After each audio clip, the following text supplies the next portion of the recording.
जय श्री कृष्ण। जय श्री कृष्ण। भगवत प्रेमी सज्जनों, पिछले श्लोक में भगवान ने गीता शास्त्र सुनने की पात्रता किसको है, किसको सुनना चाहिए, ये भगवान ने अर्जुन को साफ साफ बता दिया। अब भगवान जो इसका प्रचार कर रहे हैं, जो गीता शास्त्र का प्रवचन कर रहे हैं, उस पर भगवान कहते हैं यह इदम परमं गुह्यम मद भक्तेषु अभिधास्यति भक्तिम मयि पराम कृत्वा मामी वैश्यति असंशय। ये भगवान की घोषणा है कि ऐसा कोई भी व्यक्ति जो हमारे इस परम गोपनीय परम रहस्यमय गीता शास्त्र को मेरे भक्तों में कहेगा, मेरे भक्तों में इसका प्रचार करेगा, वह मेरी पराभक्ति को प्राप्त करके, वो इसने इतना नेक काम कर दिया, वो मेरी पराभक्ति अनन्य भक्ति को प्राप्त करके मुझको ही प्राप्त होगा। उसका यह फल है गीता शास्त्र का प्रचार करने का। और पुनः भगवान कहते हैं कि हे अर्जुन, जो भी इस गीता शास्त्र का प्रचार कर रहा है, वो व्यक्ति मेरे लिए मेरा प्रिय कार्य करने वाला सबसे परम व्यक्ति वही है। अब भगवान का परम प्रिय कार्य क्या है? ये गीता शास्त्र का प्रचार। मतलब ये सारी मानवता को भगवान संदेश देना चाहते थे कि आप अपने लक्ष्य को पूरा करें, तो तभी होगा जब आपको ये सुअवसर, आपका भाग्य होगा, तभी आप गीता शास्त्र का श्रवण कर पाएंगे। भगवान कहते हैं वही मेरा सबसे प्रिय कार्य करने वाला है, और पूरी पृथ्वी में ऐसा कोई अन्य होगा भी नहीं। मेरा पूरी पृथ्वी में इससे अधिक प्रिय कार्य करने वाला कोई नहीं होगा। और पुनः भगवान बोले कि जो व्यक्ति श्रद्धा भक्ति से इस गीता शास्त्र का अध्ययन भी करता है, तो उसके द्वारा मैं ज्ञान यज्ञ से पूजित होऊंगा। ज्ञान में तो सब कुछ समाप्त हो गया। जिसको ज्ञान हो गया उसके बाद कोई कर्म शेष नहीं रह जाते हैं। ये भगवान कह दिए कि उसके द्वारा मैं ज्ञान यज्ञ से पूजित होऊंगा। तो ये पढ़ने का मात्र है कि आप श्रद्धा पूर्वक दोष दृष्टि रहित करके गीता शास्त्र का पाठ करिए। और पुनः भगवान कहते हैं कि जो मेरे में दोष दृष्टि न रखते हुए इस गीता शास्त्र का श्रवण भी करता है, वो सभी पापों से मुक्त होकर के और दिव्य कर्म, श्रेष्ठ कर्म करने वाले पुण्य आत्माओं के लोक को चला जाएगा। ये गीता शास्त्र सुनने का फल है। और आप भी धन्य हैं कि क्षण भर के लिए भी अगर आपकी कानों में भगवान की अमृत वाणी गई तो आपका जीवन तो धन्य हो गया। और इसके बाद भगवान ने अर्जुन से पूछा कि अर्जुन, आपने ये गीता शास्त्र को क्या ध्यान से सुना?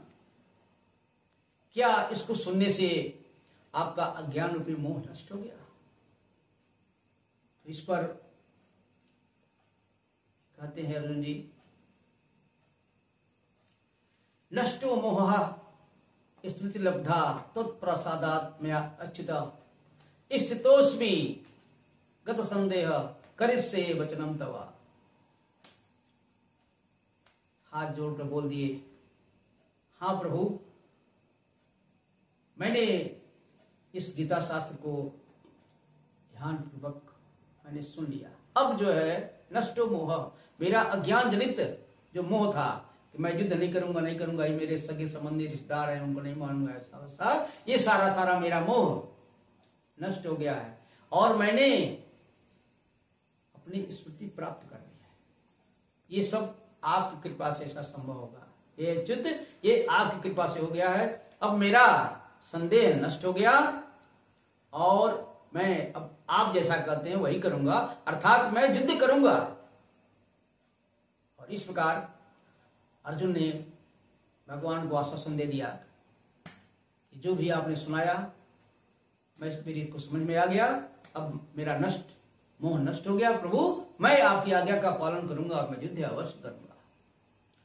और इसके बाद से ये समापन करते हुए धृतराष्ट्रवाच, धृतराष्ट्र महाराजा धृतराष्ट्र से जो है ये संजय जी महाराज धृतराष्ट्र को कहते हैं। संजय वाच क्या बोले, हे राजन, इस प्रकार मैंने श्री कृष्ण और अर्जुन के इस परम गोपनीय परम रहस्यमय संवाद को सुना और इससे मेरे अंदर एक रोमांच की अनुभूति हो रही है।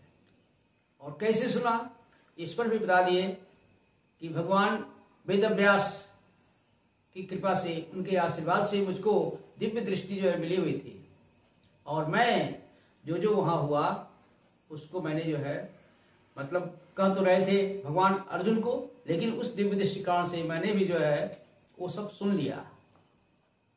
अब ये मेरे मन में उस परम रहस्यमय वार्तालाप को वो याद करके पुनः पुनः मेरे मन में इतना हर्ष हो रहा है, रोमांच हो रहा है। और जब मैं ये याद करता हूं कि वो भगवान का वो विराट स्वरूप, विश्व रूप इतना बनाए थे, उस रूप को याद करके मेरे मन में तो हर्ष हो रहा है और साथ ही साथ एकदम रोमांच हो रहा है, विस्मय भी हो रहा है उस रूप को। और इस प्रकार से अपने मन का भाव बताते हुए और अपने मन का एक अनुमति भी दे दिए, निर्णय भी दे दिए। यत्र योगेश्वर कृष्ण यत्र पार्थो धनुधरा तत्र श्री विजयो भूति ध्रुवा नीति मति ममा। ये संजय ने स्पष्ट घोषणा कर दिया कि जहां पर जिस पक्ष में साक्षात योगेश्वर भगवान श्री कृष्ण है और गांडीव धनुधारी अर्जुन है, उसी पक्ष में ही श्री है, लक्ष्मी है, ऐश्वर्य है और स्थिर मति है, स्थिर नीति है, ऐसा मेरा मत है। और अवश्य ही अर्जुन के पक्ष की विजय होगी। जय श्री कृष्ण, जय श्री कृष्ण। इति श्रीमद् भगवद गीता सुप्रशस्तु ब्रह्म विद्यायाम योग शास्त्रे श्री कृष्णार्जुन संवादे संन्यास मोक्ष योगनाम अष्टादशोऽध्यायः।